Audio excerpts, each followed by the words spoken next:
Hello everyone. So let's continue with the chapter and start question number 7. So here it is given, show the effect of the following transaction on the accounting equation.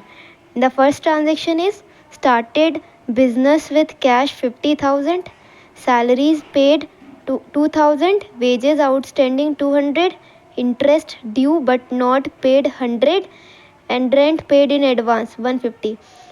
So here we can see different transactions are given.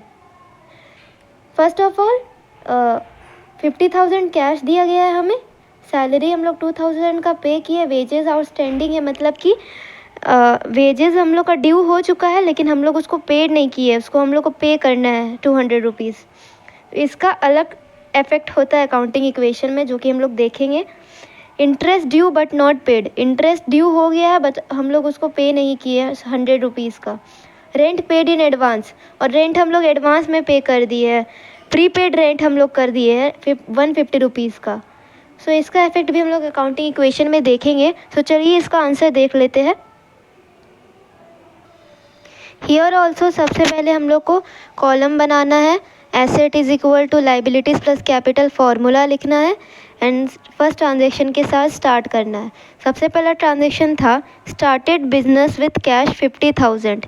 Cash 50,000 cash के साथ business start किया गया है, तो हम लोग यहाँ transactions में लिखेंगे started business with cash and asset में कैश का कॉलम में 50,000 दिखाएंगे और यही चीज़ कैपिटल के कॉलम में 50,000 लिखेंगे और बिगिनिंग इक्वेशन बनाएंगे 50,000 इज इक्वल टू 50,000. और फिर इसका सेकेंड ट्रांजेक्शन हम लोग का था सैलरी पेड 2,000. सैलरी पे किया गया है, सैलरी पेड लिखेंगे सेकेंड ट्रांजेक्शन के लिए, और 2,000 पे किया गया है तो कैश से माइनस करेंगे और कैपिटल से भी हम लोग इसको माइनस करेंगे. 2,000 सैलरी पे किया है, पे किया इसका मतलब हम लोग ने पैसा दिया है, पैसा गया है, पैसा हम लोग से माइनस होगा इसीलिए. और न्यू इक्वेशन बनाएंगे 48,000 इज इक्वल टू 48,000. और थर्ड ट्रांजेक्शन हम लोग का है wages outstanding 200 rupees. Wages outstanding हम लोग लिखेंगे, वेजेस आउटस्टैंडिंग मतलब कि जो आउटस्टैंडिंग एक्सपेंस जो इनकर हो गया है लेकिन हम लोग उसको पे नहीं किए हैं, इसलिए हम लोग को उसको पे करना है. 200 रुपीज़ का है, इसलिए उसके लिए हम लोग को 200 रुपीज़ कैपिटल से माइनस करेंगे क्योंकि हम लोग को ये एक्सपेंस है, खर्चा है हम लोग के लिए, इसलिए हम लोग इसको 200 रुपीज़ माइनस करेंगे. और लाइबिलिटीज़ के साइड में आउटस्टैंडिंग एक्सपेंस का एक नया कॉलम बना के 200 रुपीज़ उसमें लिखाएंगे. एसेट साइड में इसका कोई इफेक्ट नहीं पड़ेगा, हम लोग बस बेसिकली बस कैपिटल से माइनस करेंगे और लाइबिलिटी साइड में एक नया कॉलम बना के उसे शो करेंगे 200 रुपीज़ और न्यू इक्वेशन बना देंगे 48,000 इज इक्वल टू 200 प्लस 47,800. और फोर्थ ट्रांजेक्शन हम लोग इसमें देख लेंगे interest due but not paid. Interest due है बस हम लोग पे नहीं किए, वही सेम जैसे हम लोग क्वेश्चन नंबर 3 किए वैसे हम लोग को ट्रांजेक्शन नंबर 3 किए वैसे हम लोग को ट्रांजेक्शन नंबर 4 करना है. Interest due but not paid, asset side में कुछ नहीं करना है, कैपिटल से हम लोग को 100 रुपीज़ माइनस कर देना है और आउटस्टैंडिंग एक्सपेंस के कॉलम में 100 रुपीज़ शो कर देना है और न्यू इक्वेशन बना देना है just. 48,000 is equal to 300 plus 47,700. और लास्ट ट्रांजेक्शन हम लोग का है rent paid in advance 150 rupees. हम लोग रेंट एडवांस में पे किए, ये हम लोग का एसेट है, प्रीपेड रेंट है, पहले से पे किया हुआ रेंट है, ये हम लोग का एसेट है, इसलिए हम लोग इसको एसेट में साइड में एक अलग से कॉलम बनाएंगे. और जैसे कि हम लोग रेंट पे किए हम लोग, इसलिए हम लोग को कैश गया इसलिए हम लोग 150 रुपीज़ कैश से माइनस करेंगे और प्रीपेड रेंट का कॉलम में शो कर देंगे. लाइबिलिटीज़ की साइड में, लाइबिलिटीज़ कैपिटल के साइड में कोई इफेक्ट नहीं पड़ेगा, जस्ट हम लोग को ये हम लोग का एसेट है इसलिए हम लोग अलग से इसका अलग से कॉलम बना के शो करेंगे. और हम लोग रेंट पे किए इसलिए हम लोग को कैश गया इसलिए हम लोग इसको कैश से माइनस कर देंगे और फाइनल इक्वेशन बना देंगे 48,000 minus 150 plus 150 is equal to इतना. 48,000 minus 150 is equal to 47,850. 150 300 plus 0 is equal to 300 plus 47,700 plus 0 is equal to 47,700. And that's the answer of this question. So let's move to question number 8. And here it is given, what will be the effect of the following on accounting equation? First transaction is, Hari started business with cash 18,000 rupees, purchased goods for cash 5,000 and on credit 2,000. Sold goods for cash 4,000 costing 2,400, rent paid 1,000 rupees and rent outstanding 200.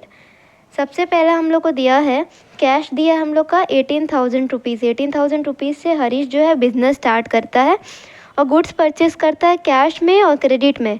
Cash में और उधारी पे goods purchase करता है, 5,000 का वो cash में purchase करता है और क्रेडिट में उधारी में यानी 2,000 रुपीज़ का परचेस करता है। Sold goods for cash 4,000 costing 2,400 means जो हम लोग का 2,400 रुपीज़ का गुड्स था उसको हम लोग कैश में बेचे 4,000 रुपीज़ में, हम लोग का प्रॉफिट हुआ है यहाँ। रेंट पेड 1,000, रेंट पे किए हम लोग 1,000 रुपीज़ और रेंट आउटस्टैंडिंग है 200 रुपीज़। तो चलिए इसका आंसर भी देख लेते हैं। हियर ऑल्सो सो सबसे पहला ट्रांजेक्शन हम लोग का था, Hari started business with cash 18,000 rupees. Started business with cash transactions के कॉलम में लिखेंगे और कैश का साइड में 18,000 दिखाएंगे और सिमिलरली हम लोग कैपिटल के साइड में भी 18,000 दिखाएंगे और बिगिनिंग इक्वेशन अपना स्टार्ट करेंगे। 18,000 is equal to 18,000 simply. And the second transaction हम लोग का था, purchase goods for cash 5,000 and on credit 2,000। That means cash में हम लोग 5,000 का गुड्स लिए एंड क्रेडिट पे 2,000 लिए। टोटल स्टॉक हम लोग का 7,000 हुआ, 5,000 प्लस 2,000 7,000 हुआ। तो स्टॉक के कॉलम में हम लोग 7,000 दिखाएंगे और गुड्स हम लोग खरीदे 5,000 का कैश पे, तो कैश से हम लोग का 5,000 माइनस हो जाएगा और क्रेडिट पे हम लोग 2,000 लिए तो क्रेडिटर्स के कॉलम में हम लोग 2,000 शो करेंगे और न्यू इक्वेशन बनाएंगे। 18,000 minus 5,000 is equal to 13,000 plus 7,000 is equal to 2,000 plus 0 plus 18,000। And the third transaction हम लोग का है, sold goods for cash 4,000 costing 2,400। यहाँ पे ध्यान देना है हम लोग को, जैसे कि 2,400 का गुड्स को हम लोग 4,000 में बेचे जिससे हम लोग को 1,600 रुपीज़ का प्रॉफिट हुआ है, तो उसको हम लोग को शो करना है। Sold goods for cash costing इतना, सबसे पहले स्टॉक हम लोग का 2,400 रुपीज़ का गया है तो हम लोग स्टॉक से 2,400 रुपीज़ माइनस करेंगे और प्रॉफिट हम लोग को मिला है 4,000 रुपीज़ इन कैश में हम लोग को मिला है, तो 4,000 कैश में हम लोग ऐड कर देंगे और हम लोग को 1,600 रुपीज़ का प्रॉफिट हुआ है तो कैपिटल के कॉलम में 1,600 रुपीज़ हम लोग शो कर देंगे और इसका न्यू इक्वेशन बना लेंगे। 13,000 plus 4,000 that is 17,000, 7,000 minus 2,400 that is 4,600, 2,000 and 18,000 plus 1,600 is equal to 19,600। और लास्ट ट्रांजेक्शन हम लोग का है, रेंट पे किए हम लोग 1,000 रुपीज़ और रेंट आउटस्टैंडिंग है हम लोग का 200 रुपीज़ का। तो सबसे पहले रेंट हम लोग पे किए, पैसा गया सिंपली, तो 1,000 रुपीज़ का रेंट हम लोग पे किए तो माइनस हम लोग कैश से 1,000 रुपीज़ कर देंगे और कैपिटल के कॉलम से भी 1,000 माइनस कर देंगे और साथ में हम लोग का रेंट आउटस्टैंडिंग था 200 रुपीज़ का। तो हमने जैसे पहला क्वेश्चन में, इससे पिछले वाला क्वेश्चन में बताया कि कैपिटल से हम लोग माइनस कर देंगे और रेंट आउटस्टैंडिंग का न्यू लाइबिलिटीज़ के साइड में कॉलम बनाएंगे, 200 रुपीज़ शो करेंगे। तो यहाँ 1,000 प्लस 200 रुपीज़ टोटल हो जाएगा हम लोग का 1,200 रुपीज़ और रेंट आउटस्टैंडिंग के कॉलम में 200 शो कर देंगे। बस यहाँ माइनस होगा, और फाइनल इक्वेशन बना देंगे।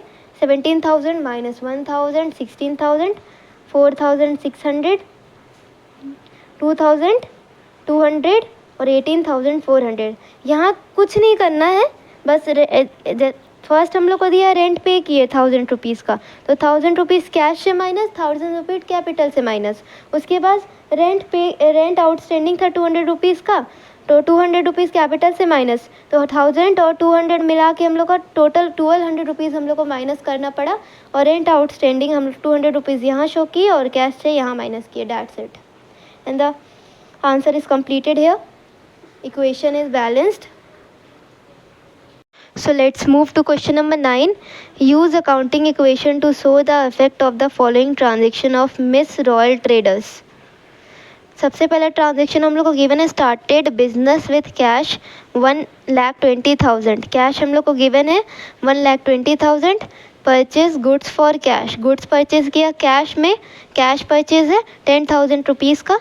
रेंट रिसीव हुआ 5,000 रुपीज़ का, यानी रेंट मिला है 5,000 रुपीज़.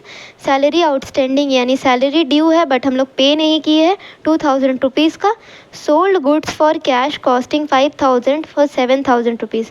5,000 रुपीज़ का गुड्स को हम लोग 7,000 में बेचे हैं, 2,000 का हम लोग को प्रॉफिट हुआ है. और लास्ट ट्रांजेक्शन है goods destroyed by fire. Goods जो है फायर के कारण डिस्ट्रॉय हो गया, 500 रुपीज़ का गुड्स था.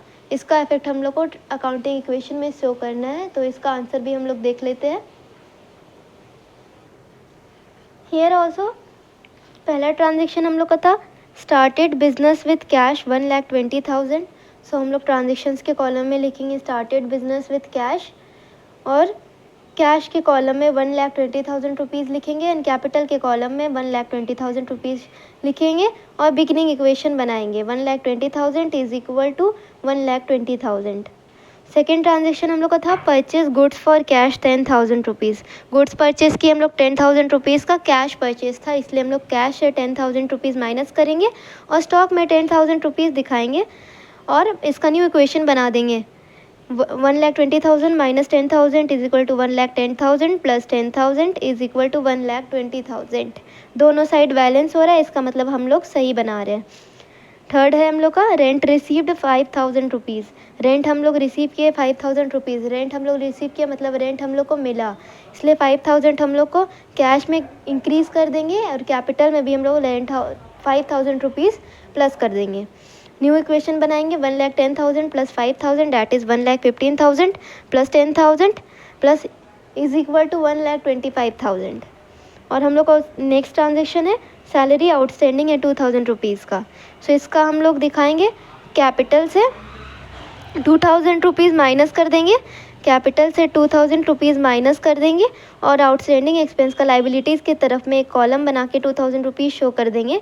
न्यू इक्वेशन बनाएंगे 1,15,000 plus 10,000 is equal to 2,000 plus 1,23,000. कुछ नहीं किए, कैपिटल से 2,000 माइनस किए है और आउटस्टैंडिंग एक्सपेंस का कॉलम बना के 2,000 लिख दिए है बस. और हम लोग का नेक्स्ट ट्रांजेक्शन है sold goods for cash costing 5,000 rupees for 7,000. 5,000 का गुड्स को हम लोग 7,000 में बेचे हैं, हम लोग को 2,000 का प्रॉफिट हुआ है. 5,000 हम लोग स्टॉक से माइनस करेंगे क्योंकि 5,000 का गुड्स था.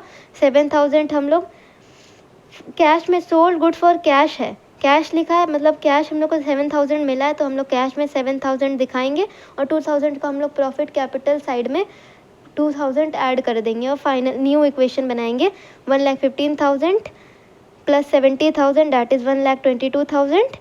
10,000 minus 5,000 that is 5,000. 2,000 as it is आएगा. उसके बाद 1,23,000 प्लस 2,000 दैट इज़ 1,25,000. और लास्ट हम लोग का ट्रांजेक्शन है goods destroyed by fire. Goods जो है डिस्ट्रॉय हो गया फायर के कारण 500 रुपीज़ का, यानी लॉस हुआ है हम लोग को, तो हम लोग स्टॉक से 5,000 माइनस कर देंगे और कैपिटल से भी 5,000 माइनस कर देंगे और फाइनल इक्वेशन बनाएंगे 1,22,000. 5,000 minus 500 that is 4,500 is equal to 2,000 plus 1,25,000 minus 500 that is 1,24,500. Answer is completed here.